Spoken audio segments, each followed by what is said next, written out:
I think we're live. Episode number 101 of Get Valiant. 101. That's How pretty crazy is crazy. that shit? Yeah. Oh, so I see that you decided to stick with the cosplay and do an Armstrong this week.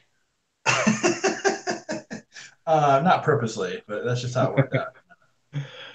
Uh, you got those Armstrong hats. Yeah, I'm a big fan of these. They're kind of like my preferred hat, so I do dig them.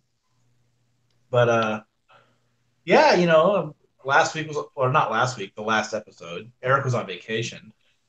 But our last episode was awesome, episode 100. So thanks to everybody who tuned in for that one. I've mailed books out to people who have sent me their addresses, Nice. except for yours. Because I didn't know until today that you were back from your vacation. Oh, well, it would have just sat in my P.O. box, but either way, it doesn't really matter. Oh yeah, I guess that's true. I didn't even think about that. Oh, like committed to working hard ah, and you care about. trying to What bring are up. you doing? I'm trying to bring up some info, and there's a stupid ad on the website that I'm trying to do it at. But yeah, good stuff. And I don't know. This week we have a couple books to read and Three books. read. Yeah. Yeah, because we got Quantum and Woody 11 from last week that came out while I was on vacation. And then we've got EXO and Shadow Man Mm-hmm. as well. So we can talk all of those. Um, You better be committed to Holy working crap! hard and you care about. Hold on, man. sounds like your voice. I wish. I wish I sounded so manly.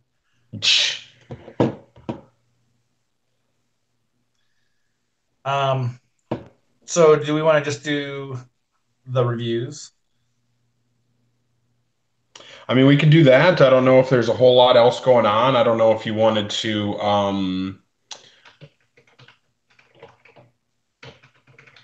talk about solicitations. We could. I mean, we don't always do that. We can. I would just say that, as far as like the January solicits, there's not very many books. There's only like five titles. Yeah, it's five. Um, Kind of a I don't bummer, know. Like I feel like um, there needs to be a little bit more going on. However, there were some pretty nice covers.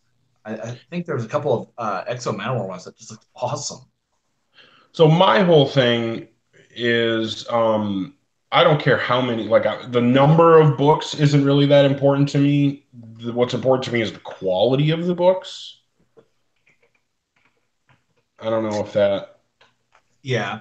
Hey, so like this cover though, you're not gonna be able to see it very well if you're watching, but it's the Giorello cover, I believe it is, where it's like the the hand hand. holding the ring is so rad looking. It's such a good cover.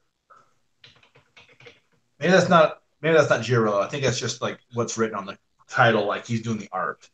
Yeah, I'm not sure who that cover artist is. Yeah, Um, I'm not sure either, but it looks so good. yeah, that's definitely super awesome. I think that the Bloodshot's, I was gonna say Bloodshot Salvation, Bloodshot Rising Spirit covers look really cool. Um, Yeah. the Massifera A cover is because coming out in January is going to be Rising Spirit number 3. Yeah, That that's that yeah, Massifera cover. that cover is awesome. I really like that one. Um, and then I also really like I think it's Harvey Tolibao. Tolabao. Um, the I'm not a huge fan of Bloodshot's face on the Tolibao cover, but everything else about it is really fucking awesome. I like how intense it is. It's got Bloodshot Squad in the background, which makes me curious if we're going to see any Bloodshot Squad stuff, which would honestly be kind of weird, but possible. And then the Bodenheim cover also has Bloodshot with a wife and son, which I'm assuming is one of his fake memories. Um, but that's pretty cool. We'll be getting Livewire #2 in January, and both of the covers they've got for that look absolutely awesome. There's the A cover by Adam Polina, which I think is the kind of like circuit board looking one, which is really cool. And then I really like the Megan Hutchinson one that Livewire is kind of looks like she's flying and summoning power with her hands and eyes and stuff. It looks super badass. Yeah, all the Livewire covers look rad. I'm actually really happy with just about all the covers that I think I saw that month. I really like the Shadow Man ones. Definitely like the Livewire ones and the Bloodshot ones. Um, and I think that's maybe like a little bit of a credit to the fact that there isn't that many books coming out that month. So I think like there's not too much different stuff to look at. Everything looks great though for what we do get. Yeah, I think all the covers, like you said, they all look really awesome. One thing that I'm excited for personally as a Minnesotan is that there's going to be another John Bivens cover coming for Shadow Man #11. He did a Bloodshot Salvation cover. I don't remember which issue, but he did a cover for that. And then now he's going to be doing a cover for, like I said, Shadow Man #11. And if anybody's not familiar with John Bivens, I would recommend that you go read Spread from Image, which was Justin Jordan, who wrote the first VEI Shadow Man arc. He did this horror book with Image called Spread that started with Kyle Strahm on art, and then for I think like half, maybe more of the series, John Bivens did the interior art, and he's a really good artist for horror stuff. And like I said, he's a Minnesotan, so I'm super stoked to see him doing work for Valiant. Yeah, yeah, definitely Um, some good stuff. You see me still? no, I can't. You disappeared. Oh, I wonder why it does that every single time, man. Jeez. I'm in Um, like technical difficulties tonight. there you are. Um, so yeah, we've got Bloodshot Rising Spirit 3, Livewire 2, Exo Manowar 23, Faith Dream Side 4, and then Shadow Man 11 all coming out in January, as well as the Exo Manowar Volume 6 trade paperback. Um, So I did want to ask you one question concerning the solicitations from January 2019. okay. It's kind of a bummer question to ask, but does the Oh, solicitations for Shadow Man #11 kind of make it sound like they're wrapping it up? I didn't read them. Oh, well, there's just something in there where it's like the final showdown kind of thing thrown into the solicitation.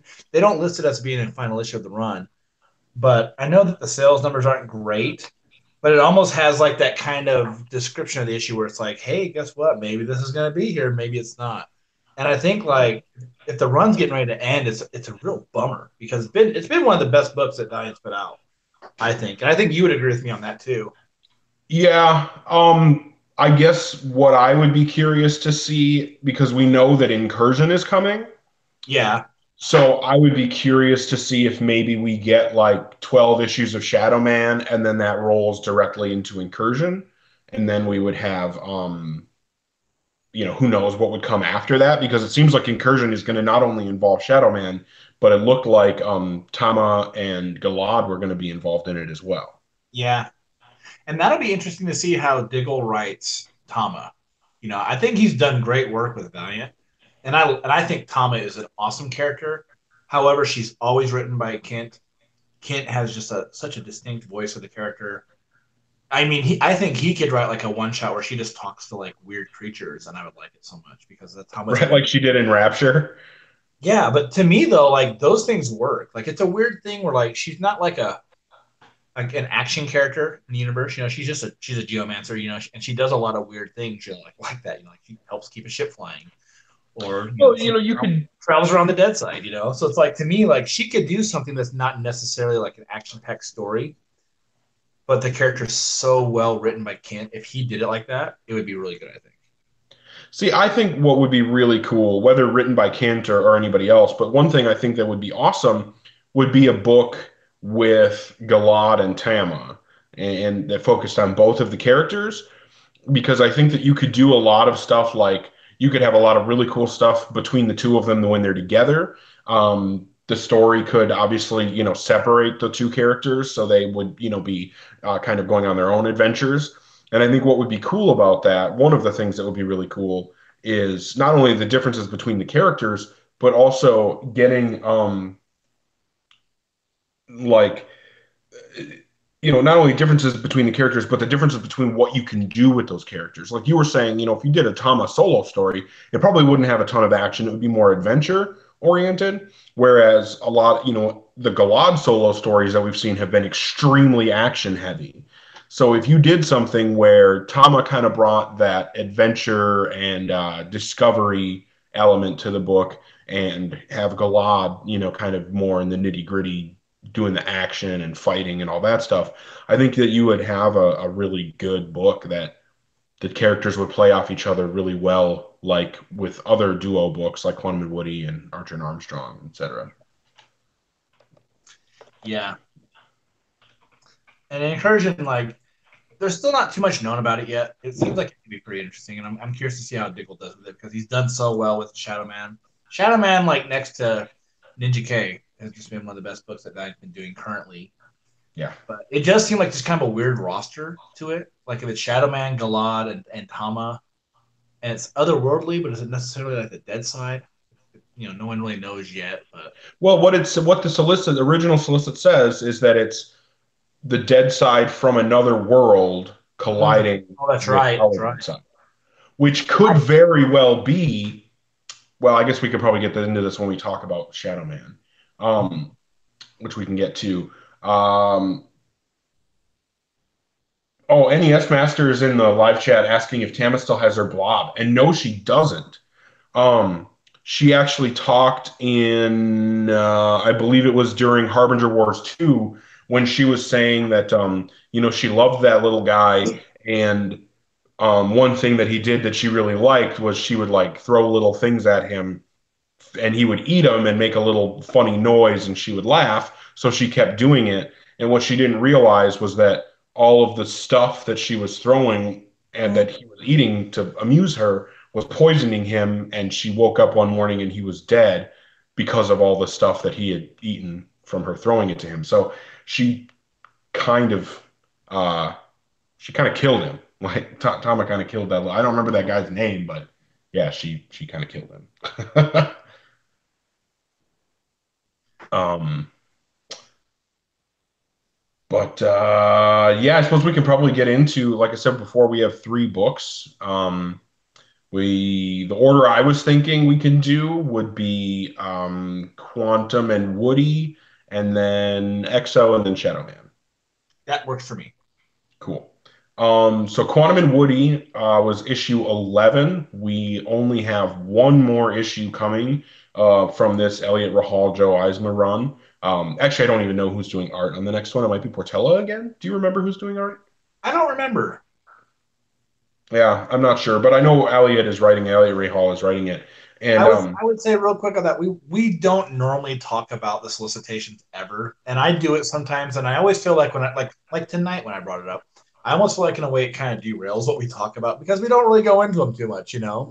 But so I would say that when that issue got solicited, I wasn't reading the solicitations. yeah, yeah, I wasn't paying that much attention to the artist. I do really like I Joe. do know that there's a really cool I think it's the A cover for Quantum and Woody where it's very reminiscent of like the old classic Justice League of America cover where all the characters are looking at the reader, if you will. It's a cover that gets used a lot in Yeah, comics. for that issue 12. Yeah. Um, Yeah, I thought that looked cool. And then the covers for issue 11, um, I'm not, I don't know, I'm not in love with them. The one that has infomercial on the front it's a good cover. It's not a bad cover, but it doesn't really jump out at me. I do kind of like the one that's like half Quantum and half Woody, but it, I don't know, it's a little weird. And then actually the best one is it must be the interlocking cover by Joe Eisma that has the kaiju monster that was in previous issues. Yeah. Oh, and it's got Quantum and Woody Tiny running away from it. It's pretty funny. Um, but I thought that this issue was really interesting. Um, Something that Elliot has been doing a lot with these characters is kind of playing up the emotions and tugging on the heartstrings. And, this issue focused a lot on, you know, Quantum's concern that whatever Capshaw was planning to kill Infomercial would also kill his wife, and he wasn't willing to do that. And then I mean, yeah. So like that whole situation with him not wanting to lose his wife, I thought was it made the book heavier and more emotional than really Quantum and Woody has been with anyone other than Elliot. Yeah, I totally agree. And I think that's kind of like the nice thing about someone having a bit of a different take on the characters. We've talked a lot about how we both like Elliot's take on the characters. It's not so tongue in cheek, hilarious. It's not so goofy and whimsical. It's more like just like two guys trying to be heroes, and one of them is maybe not the bad guy that he normally is out of the bunch. Like Woody definitely isn't like so terrible of a character when with Elliot writing this book. And I mean, like seriously, it was a great issue, and I thought that like the whole like trying to recreate the events that caused them to gain their powers in the first place was good. Um, Honestly, like this was a great villain for Quantum and Woody, so I do hope he returns at some point. I don't think that's and it kind of comes back to something I bitch about a lot, and it is kind of like me whining, but Valiant just never knows how to like properly use villains more than one time, unless you're Harada or Master Dark. So, it seems like nobody that Quantum and Woody, just like with most everybody that Valiant's stable of heroes deal with, ever comes back for round two. But this guy, like, I just thought, like, he was kind of like a guy so weird and bizarre. He totally works as like a great villain for these guys because they're just such dysfunctional heroes. That So, scene there, like that page where it was like at the bottom of one page was, we'll be right back or something like that. And then the next, or like, no, a word from our sponsors. And the next page was infomercial, like turning two guys into Swiffers. Like yeah. that was pretty hilarious. Yeah. And the nice thing about, because I get what you're saying, and this is something that I think about a lot because, of the times that you've brought it up, is that Valiant does have, huh? I bring it up all the time, whatever it is. Yeah. Valiant does have that tendency to kind of kill off their villains so that we never see him again. That's one of the smart things about Batman as a character. The fact that he never kills means that it's reasonable for his villains to stay around forever. Like they just never go away, and you're always going to get another Penguin story. You're always going to get another Joker story. Um, we don't get a lot of that from Valiant. There are a lot of these villain characters that just get destroyed. Auric has destroyed a lot of his villains. Ninjak has no, has in the past has had no problem with killing his villains. He's getting a little bit more touchy about that now. Um, but anyway, what I was going to say is that I think the cool thing with Infomercial is that he seems to come from the same place that Quantum and Woody's powers come from. So there is a lot of potential, I think, for another story down the road where he could come back. I think that they, as much as Quantum and Woody saved the day and they got rid of him, um, I think that it would be completely reasonable and not seem like. I think that they banished him more than they killed him. That was kind of the impression that I Yeah. got. Yeah. And then this one leads, right into that last issue where if you've read the solicitations, or I think we both have read a little bit about the solicitation of this one because it does talk about how they hint at a Unity team, not necessarily like Unity coming back for good, but like there's a little bit of a hint of like Quantum and Woody being involved with Unity. So like this one does kind of lead right into that, how the last issue was going to wrap this run up. So it'll be really good to see how it goes because I do think like if you look at like the quality of this run overall, it might be a little dysfunctional. I think the first five issues just seem out of order. I think Elliot Rahal did a great job with these characters, and I really like the take that he had with them, and even though I do like the Kibblesmith issues quite a bit, I think Elliot was the better writer on this. as far as like delivering a quality Clem and Woody story. So Yeah, I think that I would tend to agree. Um, but yeah, like, I would agree with you that I think that I've enjoyed Elliott's issues more than I enjoy Daniel's. But I do think that that Kibblesmith portion of the run was still good, and oh it gave yeah, us a lot of really it gave us answers, it gave us character information, and I think that when you look at the Asmus run, it's just wacky and goofy and all over the fucking place. And then I think when Kibblesmith came on, he kind of kept elements of that so that it would still feel the same, which he did a good job of. But then he also focused on um, more like character information. You know what I mean? Like kind of using his story to give us some exposition about the characters, not in a boring or wordy way, but just, his story told us about, what the goat gave birth to. His story told us about who Woody's biological father is, where he's at, what he's been up to. He gave us information about the characters. And then what Elliot has done is really get us emotionally invested in these characters, which I wouldn't say was completely absent from the other writers, but no other Quantum and Woody that I've read has had this much focus on that aspect, on, the characters' relationship and their relationships to other people. Like I said, this issue dealt a lot with Quantum losing his wife.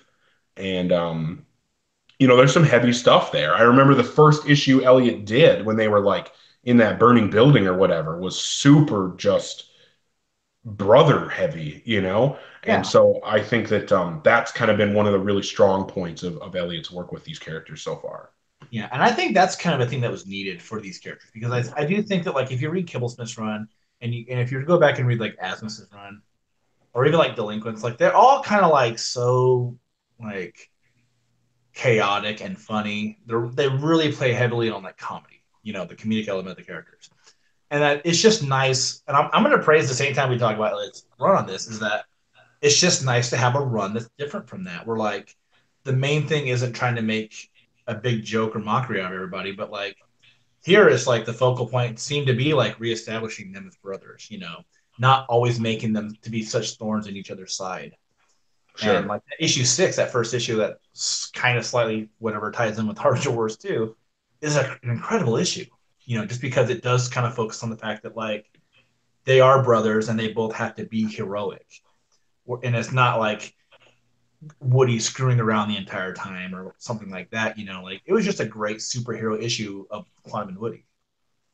So Yeah. I don't know. We No, kind of I, got off track on like this issue, but like I think it's No, easy to but this like is the it's been stuff a that fun I've run. really enjoyed about it. I think that the story has been solid, right? Like, and everything's well written. I think Joe Eisma's art has been really good. So I have no like complaints on any of that stuff, but I do think that the stuff that stands out to me when I read this issue or the issues that have led up to it have been that relationship aspect. And I remember that we had Elliot on an episode to talk about his work on Quantum and Woody, and he was telling us the fact that he's got brothers, and so he's had different relationships with his brothers, and been through different things with them over the years. So I I think you can really see the authenticity of that in his work with these two characters because they're brothers and also have sometimes their goals coincide, but sometimes they don't, and they have to deal with that. And I don't know. I think that's been one of the strongest things about this run. This is a really hard book for me to score. There were some, as much as I do like Joe Eisma, I have a lot of praise for him. I think that there were a few pages that felt really rushed in this. So I don't think that this was my favorite work of Joe Eisma's, even though it's not necessarily bad. Yeah. But the writing is really strong. For me, I probably would give this. I'm going to go with like a 3.75. It's really close to a 4 out of 5 for me. I think it's a really, really solid book, and especially for anybody who's a fan of either a fan of these characters for one, or a fan of that kind of the that family dynamic that this run has really explored. I definitely think this is worth checking out. I would go a tiny bit higher, actually. I would go a 4 on this. Again, like it's just a great run. I really enjoy it. I like the writing, and I would admit that there was a couple pages that I agree with you on, where like it seemed like the art might have been just a tiny bit rushed. But overall, a really good issue. So four out of five for me. Yeah, as bummed as I am that the next issue is going to wrap up this run, I am really excited to see what comes from it. Um, Obviously, for me, the absolute like perfect world situation would be that it leads into a new Unity book. I don't know that that's going to happen, especially since nothing has been announced. But I am excited to see. I think that Quantum and Woody interacting with Capshaw and with Unity, it has been hilarious in the past, and so I'm really interested to see how Elliot handles that with the next issue. So then we've got what was I saying that we could do EXO next? Is that cool? Yeah, and I need to make a little bit of a comment on all this going forward. I only read Exo Man of War. I did not read Shadow Man. I just What realized. the F?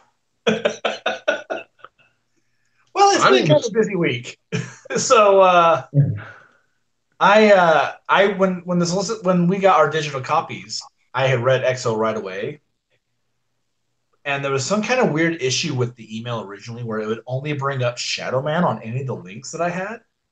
And I was like, oh, I'll check it later. I'll check it later. And I kept checking it, and it was always just Shadow Man. And then, like that night, like Friday night, I checked the links, and it finally had the right links in it. Well, I'm sure they got fixed earlier, but like that's just when I checked it. So I was out somewhere, and I was at the mall with my kids, and I read the Exo Manowar issue, and I just realized just now I never read the Shadow Man issue, so it's all you. you son of a bitch. Um, so I want to say going into this EXO, um, far and away, this that last issue that was super Capshaw heavy, and then this issue have been head and shoulders above and beyond everything else that Kent has done with EXO, in my opinion. I think that Agreed. this is the EXO book that I want to read personally. And as much as it's still not Venditti's EXO, which I absolutely love and adore, it's still not that, but it is. I would say it's just as good as some of the best. Like these two issues have been just as good as some of the best stuff that Venditti did with the character, and that's saying a lot. Yeah, I agree with that because there were some moments where I felt like it was a little bit reminiscent of what Robert Menditti did on the book. Yeah, So I think like this might end up being an arc that very much has a lot to do with Colonel Capshaw. And one of the things that I liked about it was that she seems to be the one that people listen to in this book. yeah. Like the aliens are just like they respect her. She shoots the one in the leg, which I thought was like a great moment. And Arik is just kind of like he, in a weird way, he's the one, even though he's a superpowered character. These are alien creatures. He's kind of out of his element because Shanhara can't detect what is going on with these people. It doesn't understand the energy signatures, but like, and at the end of the day, it's like the Earth Woman with the M16 that can like kind of get things done a little bit. And those moments made for like a little bit of humor that reminded me very much of like Robert Venditti's run. Because I think Venditti really was able to like tap into like Colonel Capshaw in a great way. He's right here. Um, Sorry. I definitely agree. I think Venditti did a lot of really good work with Capshaw and her relationship with EXO, and I like that Kent is exploring that here now that EXO is back on Earth, and we're finally back in the present. And also, I think that oh, one thing I wanted to mention, you were talking about that, Capshaw shooting the dude with the gun after EXO couldn't do anything to him. The best, most amazing part of that is Capshaw walks in on EXO just getting his ass handed to him. And she knows exactly how powerful he is, but she doesn't come in like see what's happening and run away. She doesn't get scared. She doesn't like become timid. No, She just stands right up, points her gun, and says, "Everybody, I'm arresting you and don't fucking move." And it's like, she has to be one of the ballsiest characters in the entire Valiant universe. Yeah, like it just a lot of great moments. Um, it was actually like a really interesting thing about this issue also, like to kind of like go off of Capshaw for a moment, was like to see the return of the dude who turned into butterflies. Yeah. Like holy crap, like how random that was. Because I mean, like I don't think that guy has really shown up since that first arc of Yeah, it was Divinity. like Divinity issue 1 or something. And he just that's all he was. So I was like, that's awesome. And there's obviously some really crazy stuff going on with these people from Eternity, from the outside edge of the universe or wherever the hell they're from.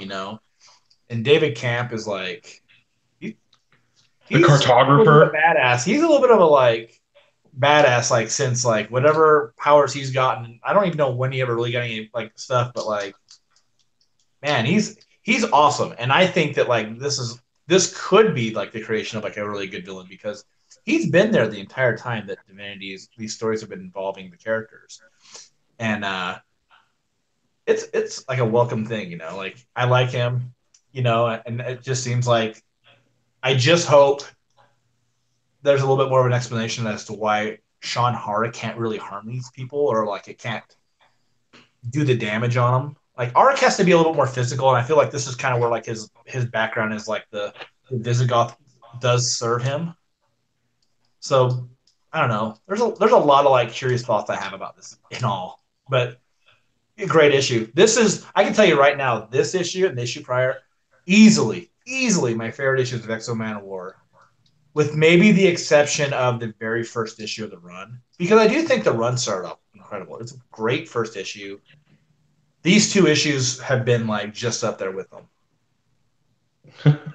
Oh, Sean just pointed something out that is horrible. What?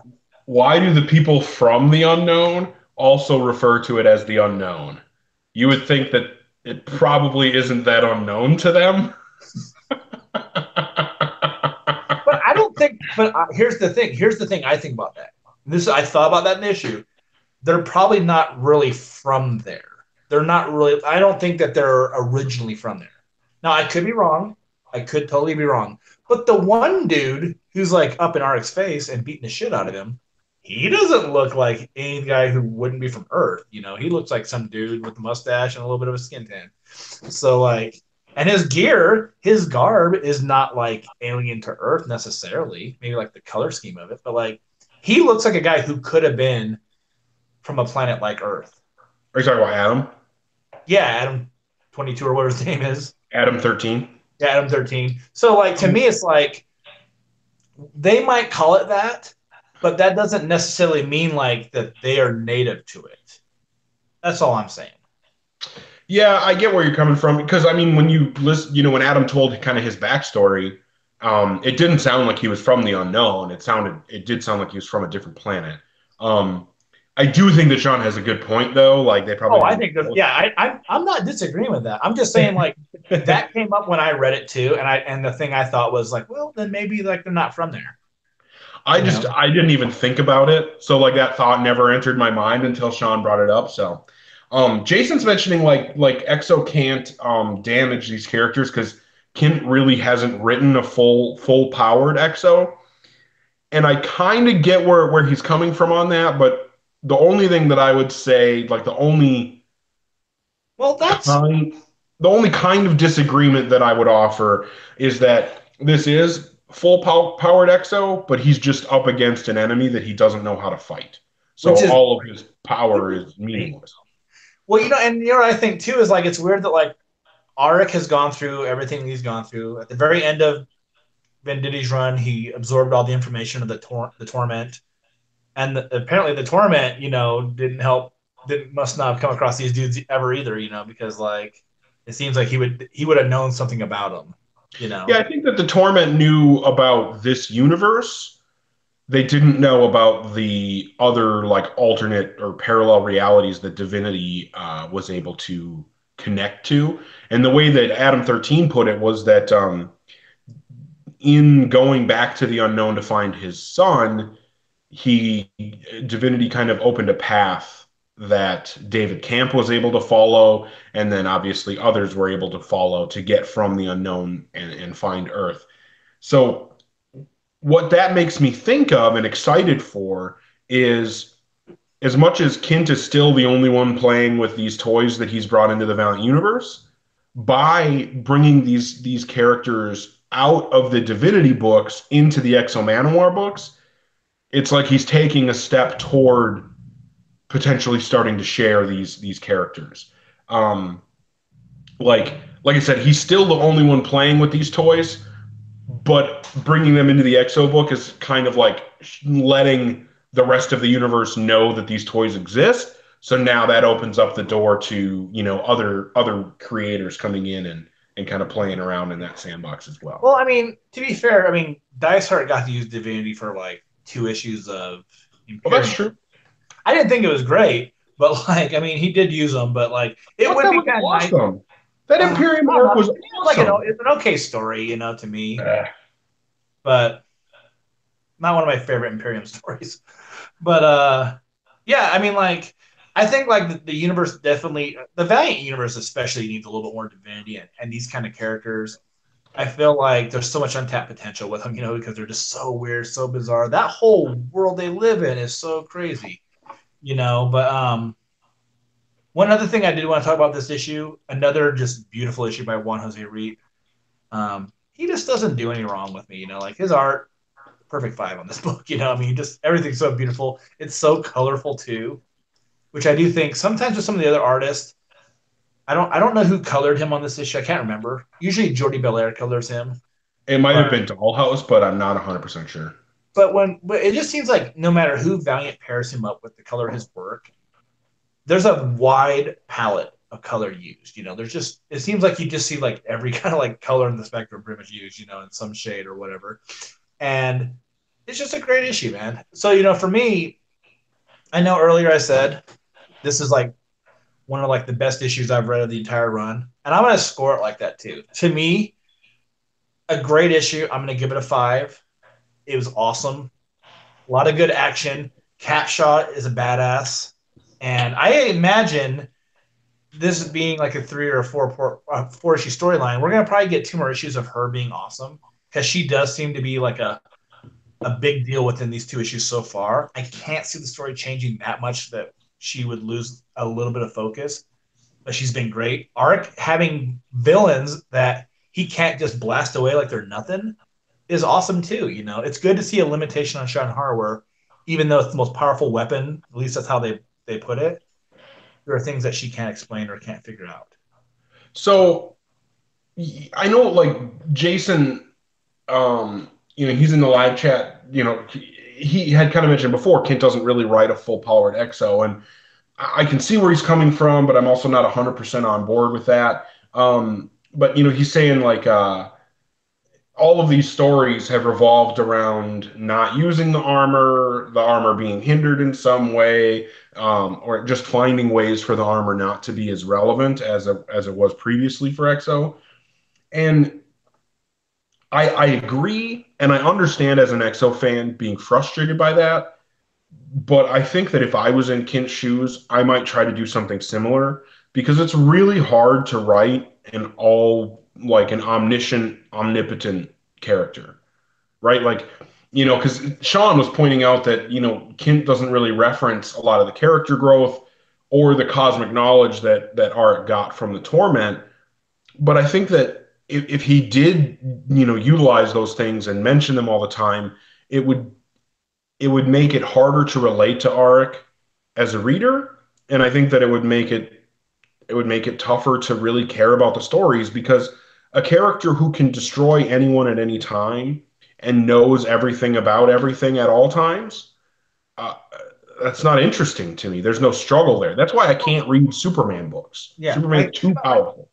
think about like this. Like if this book was like Dr. Manhattan, the monthly book, like Dr. Manhattan from Watchmen, who can do anything, he can break people down to like molecules. He can just disintegrate them with like a thought. And it's like, if you had that guy monthly, who do you put him up against? Because he can do anything, like he becomes too big, for the book that for a writer to handle. Then. For me, I like the fact that Arik hasn't been this like crazy, omnipotent, super powered, super brilliant, badass guy. He's still a great tactician, which is really like a strength of his.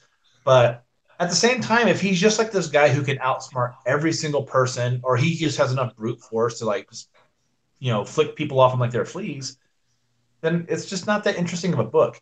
He does humanize the character a lot. It does show a lot of like the pains and struggles that a person would go through, with like, say, like losing a child or losing your like having your wife leave you, and even like at the beginning of this arc, where it shows like him and Sana like fighting, like with um her new dude, like Olo or whatever his name is. yeah, like those are great moments to me because it does really show the human aspect of it. Venditti, I mean, blame that one on Venditti, I think, because like he was great at showing those human emotional sides. There were so many like parts of books where it would just be like not even Auric being like human, but like the people around Auric, the other Visigoths and things like that. And I think that those were great moments. I've commented back like, a couple years ago when we were reading through those issues, like how great a lot of that stuff was. I like it now like that with how Kent does it because it does kind of give me that little bit of like, yeah, Arik is a character with a lot of power, but there's so much humanity to him. You can still enjoy like those human moments with him when he's not like blasting ships out of the sky or like fighting like a bunch of like Vine commandos. So but like I do think like yeah, like we have seen a whole run basically where Arik and the armor have been at odds. So even though the armor really wants to help, Arik is like not really into it. And now it seems like we've finally gotten to that place where they've kind of come to a peace between each other, where it's like Arik accepts everything that the armor wants to do. I've been waiting for this storyline for a long time, just because it's like it's interesting to have like all those human elements coming together, but I do still also want to see like Exo Manowar, the character, fight crazy shit, and we're getting it. So Yeah, I'm not. My score on this isn't quite as high as yours. I would come in at a 4.5 personally. I do think that this is a really good book. I'm really, really enjoying this. And one thing that I forgot to mention when we started talking about this issue is that this book has some amazing covers. Like I think it's the B cover by Alan Qua. That cover is oh, so badass. It's the one like the where one that's Arik like has like very an human looking, like it's like a human looking person, like the armor no, coming onto him. Not that no, one.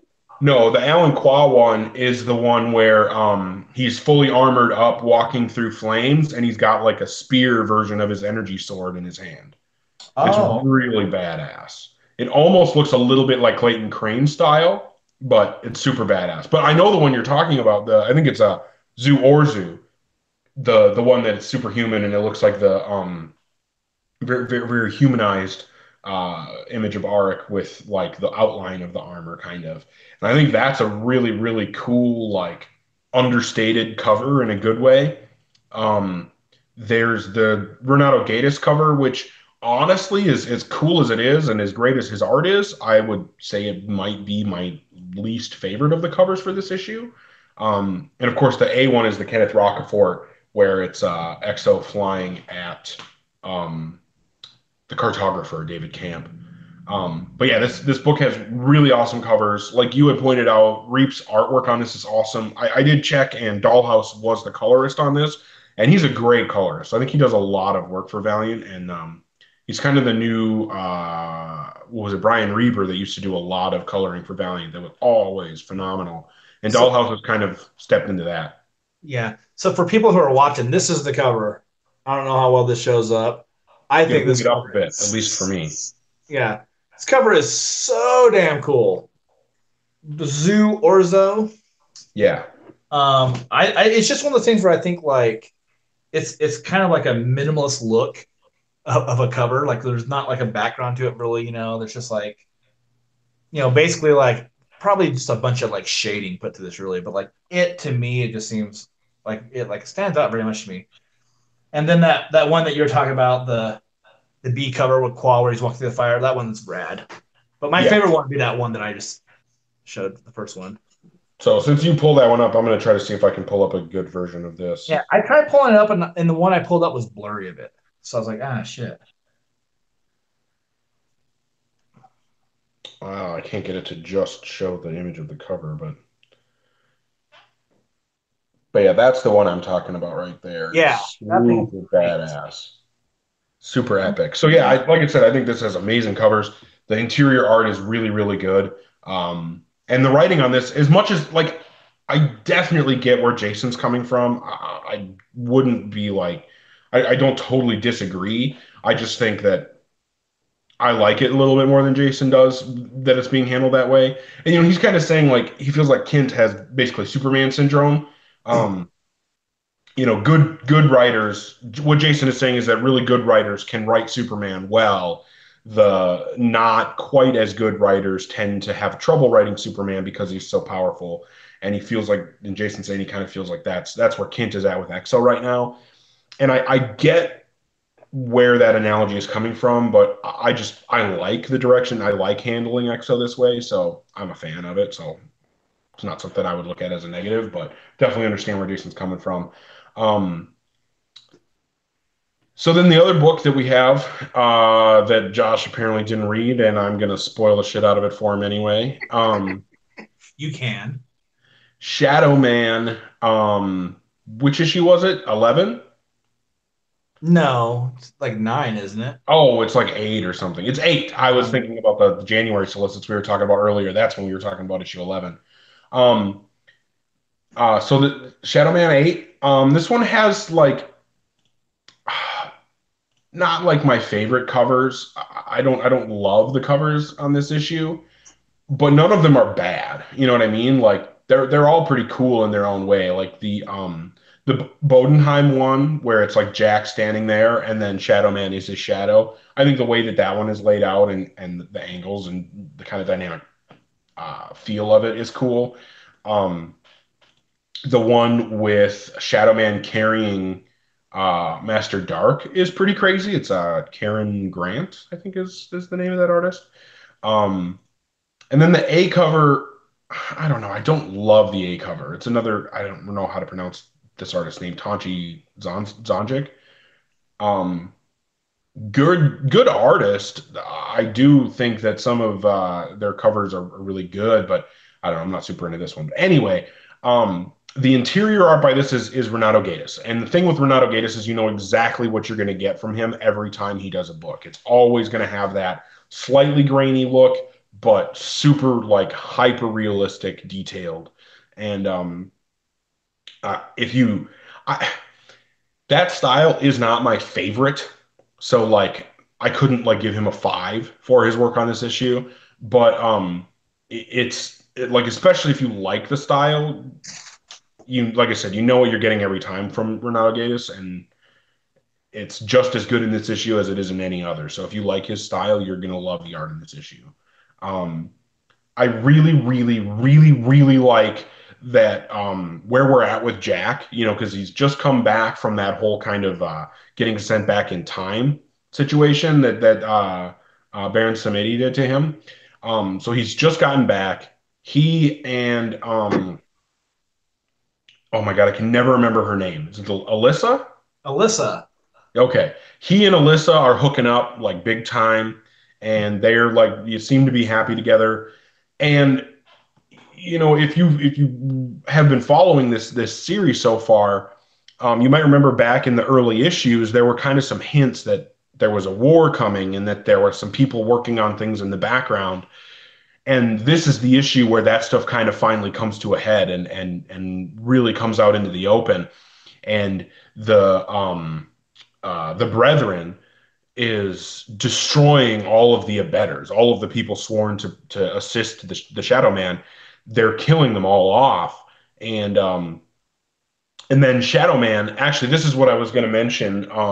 That might be what leads us into Incursion when the head abettor, like basically there are three abettors left. Two of them get killed really quickly in this issue, and the last one left is the head, the Grand Master abettor or whatever. And he goes to Alyssa and Jack and um, tells them what's going on, that the Brethren thinks that Jack is still dead, and so they're gonna like bring Master Dark back and take over the world. So the Master Abettor takes them to this like bank into a safety deposit box and pulls out a signet ring that was God, I don't even remember whose he said it was, King Solomon or something like that. And this ring actually contains a mini dead side of its own, and it was essentially used as a prison. And what Jack mentions is that when he was the Magpie and he was running around finding artifacts and stuff for Master Dark, at this ring that the Master Abettor gives to him was at the top of Dark's list, and they never knew where it was, so they never found it. And that's because it was in this safety deposit box the whole time. So now Jack has this ring that has like a sigil on it or whatever that opens a doorway to this mini dead side that's essentially a prison. And so the plan is to go get Master Dark's remains before the Brethren can get to him and bring him back to life. And they have to like go meet up with Sandria or something. And I don't know if it's like they're going to work with Sandria or maybe she's working with the Brethren. I wasn't really 100% clear on that. And I was kind of reading it quickly to get it in because I honestly read EXO and actually I read all three of these issues right before we started doing the podcast. But anyway, so that's kind of like the core of what the story of this issue is. It does obviously, it ends on its little cliffhanger or whatever, and we're gonna see what's coming from the Brethren and Master Dark and Sandria and all that. I like Sandria a lot as a character, so I'm excited for her to, kind of be part of the book moving forward. I think that uh, even Alyssa points out in the issue that we have a completely different Jack Boniface now. He is not the same guy that he was uh, back when Justin Jordan and Peter Milligan were writing him. Back when Kent was writing him in Rapture, and he was the Magpie. Or even when this series started, we have a new version of Jack now. He's got a very different outlook on things, and he also knows more about his Loa. So I'm really excited to see like the way that this has all been set up. And what I feel from this issue is that this issue is getting right one of the biggest things that I think Venditti got right when he was writing EXO, which is planting little seeds while telling a different story, and then an arc or two later going back and harvesting what has grown from those seeds that you planted, and it makes the run feel really continuous. And even though you have the individual arcs that work as their own stories, it really ties everything together and makes it a bigger, more epic, more impactful story. And yeah, so I'm really excited with what's happening with this book. Like I said, I'm not the biggest Renato Gaitis fan in the world, but I mean his art is always super super solid. None of his pages ever look rushed or maybe he was having a bad day or whatever, and so the couple pages aren't quite as good as others. It's always 100%. And like I said, you always know what you're getting from him. But yeah, so I mean, this is a great issue. I'm gonna go with a 4.75 on this. For me, like this is a nearly perfect issue in my opinion. Um, we're finally where I want to be with Jack as a character. I really like how like independent and powerful Alyssa is, and having Jack and Alyssa together is a really good combination. I really like where the story is developing. I like that the stakes are continuing to get higher and higher, and Baron Samedi could show up at any time to throw a wrench in the works. So I think this is a really interesting, fun, exciting book. And with Ninja K ending, this is going to be the best book on the stands as far as I'm concerned.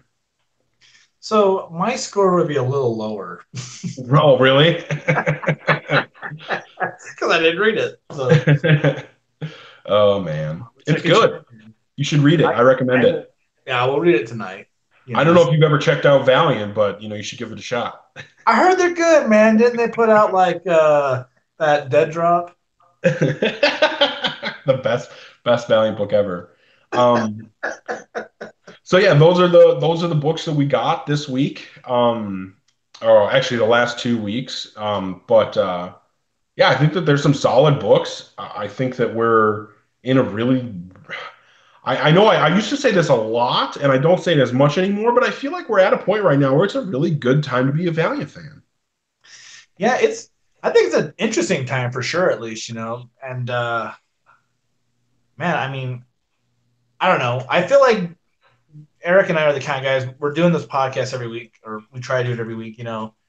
Because we like this stuff so much. So like for us, like we're generally positive, and the reason I'm saying that is because I look at the stuff that's getting ready to come out, and I'm really excited for all of it. I'm excited for Bloodshot, Rising Spirit, even though I want to know, and I don't know if I'll ever get to know like what the deal is with like the creative team on it, where like one creative team was announced, and then like issues 2 and 3 have like a different writer already. But like it's Bloodshot, and I've been pretty happy with Bloodshot, and they're going to be making a movie in a year. And if you if you follow social media for people like Bob Layton or Kevin Van Hook, they're going to Africa. They're getting on the set of Bloodshot. They're And talking did you about watch Bob Layton's videos that he was posting? yeah. Yeah, those videos that if anybody didn't see him, go to Bob Layton's Facebook page or I think his Instagram too. And he posted all these videos of him and Kevin Van Hook's trip out to South Africa, hanging out with Sam Hewen, hanging out with Dinesh. Um, there was one of the videos where he was talking to Sam Hewen in the makeup trailer and saying like, "Yeah, this is our second take at filming a video for today because the last time I tried, I dropped a huge spoiler, so we had to try again." And I thought that was kind of funny. Um, I would have been okay with getting some spoilers, finding some because one of the things that they kept saying in those videos was there's a lot of stuff coming in this movie that we're not even expecting. And I don't know what that means.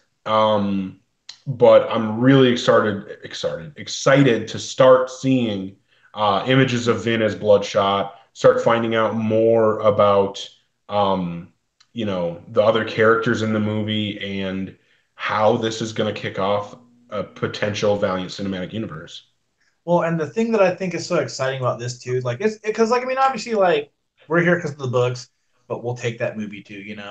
Hell But yeah. like I think I've talked about this before, probably like a long time ago, but like there's the potential when San Diego Comic Con hits that Sony's going to have a presentation there, and oh, you know what? We just happen to have like a little teaser clip of Bloodshot. Like a You sizzle know, reel or something. yeah, like something like to get you excited for it.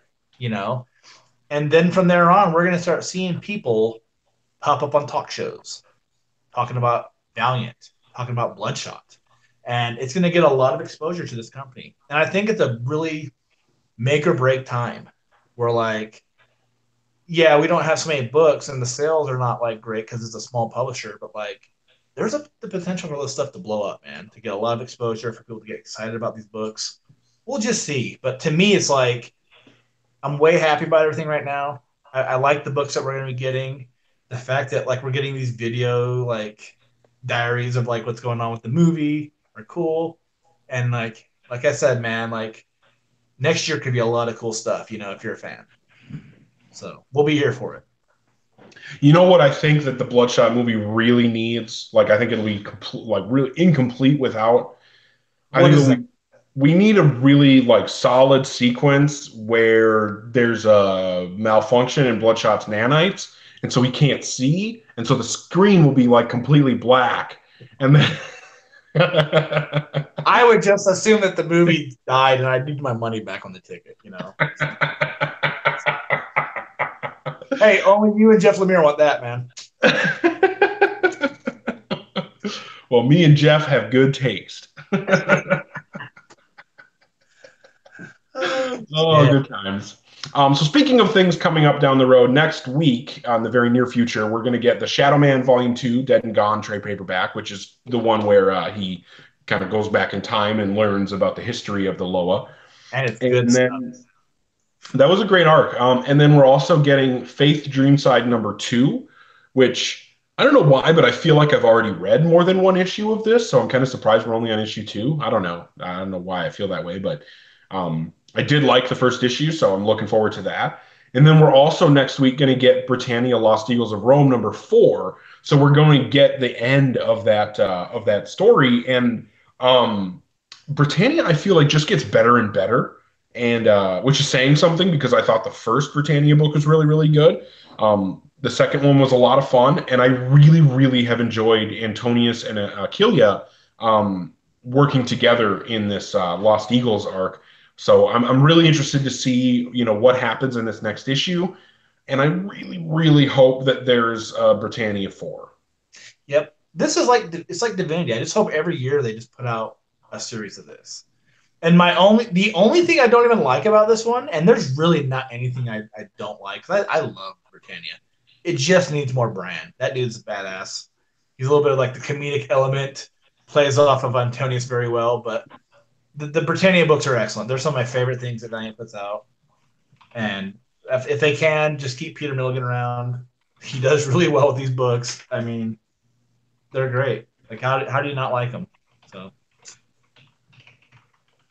Yeah, like I said, great time to be a Valiant fan. I think a lot of really good things are coming out. Um, I I'm a way bigger fan of Jody Hauser writing Faith than I ever thought I could be. I think MJ Kim is perfect on that book as well. And Britannia, as much as, I know both you and I, Josh, were kind of bummed that we were getting Britannia without Juan Jose Reap, but Robert Gill has been nailing it. Like, I think he's been doing a really good job. great stuff. Great stuff. Tune in next week and we'll talk so much about it you will not believe it. And you might even read both books. Yeah. I'm working on it. We'll see what shows up in my email tomorrow, okay? Oh, good times. Well, I do want to say thank you to Sean, NES Master, Jason Falter. I know Hoosier was hanging out with us for a little bit. Um, so yeah, I really appreciate everybody who, is hanging out with us, talking, interacting with us in the live chat. Helps me feel like I like when people ask questions or bring up topics in the live chat, or like Sean pointing out that the people from the unknown call it the unknown. Like that's going to bug the shit out of me now. But I really like having that. That's one of my favorite things about doing these episodes live is having that interaction. So anybody who's listening to this or watching the video after the fact, please feel free. We always are on here 9 p.m. Central every Thursday. We get the opportunity to do so. We do an episode live. So we definitely very interested in having more people join us live and hang out with us, chat with us, and we have giveaways whenever we can, and we do those on the live episodes as well. So a lot of good reason to hang out with us. Yeah. Yeah, I've been trying to get stuff mailed off. I'm still waiting for my shit from Valiant, so we'll see when that happens. Bunch of jerks. Yeah. Um, yeah, Sean, you are an important part of every episode. I 100% agree. That's right. But yeah, thanks everybody for watching, listening, hanging out with us, reading and supporting Valiant. Signing off, I'm Eric Baumgard. I'm Josh Rathbun. And I hope that you all have a great week. Read the books and come hang out with us next time. I'll even read them all too. Well, I'm just glad that we had a time with you not reading a book, because I remember when I didn't read Dr. Mirage a really long time ago, and you had to do it on your own. So, yeah. We're even. Thanks again, everybody. Have a good one. Bye.